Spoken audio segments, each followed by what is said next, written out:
আমাদের মৌলিক অধিকার কি কেবল কাগজে কলমে? বাংলাদেশের সংবিধানের ৭ অনুচ্ছেদ বলে প্রজাতন্ত্রের সকল ক্ষমতার মালিক জনগণ।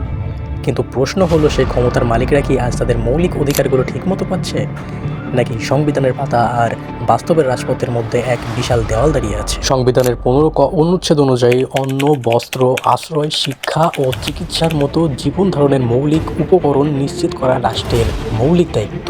অথচ আজ ডাল ভাত সংস্থান করতে সাধারণ মানুষের নাভিশ্বাস হচ্ছে। যখন বাজারের আগুন মধ্যবিত্তের পকেট পুড়িয়ে দেয়, তখন কি এই সাংবিধানিক অঙ্গীকার অর্থহীন হয়ে পড়ে না?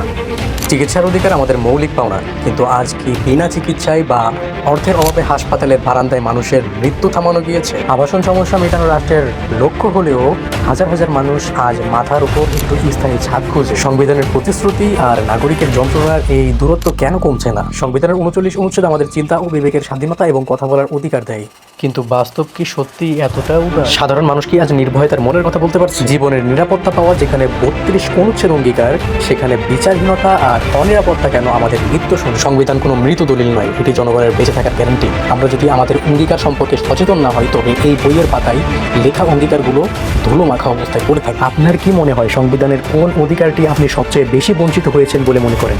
সত্যের সন্ধানে টাইমস অফ পিপল সাবস্ক্রাইব করে পাশেই থাকুন। ধন্যবাদ।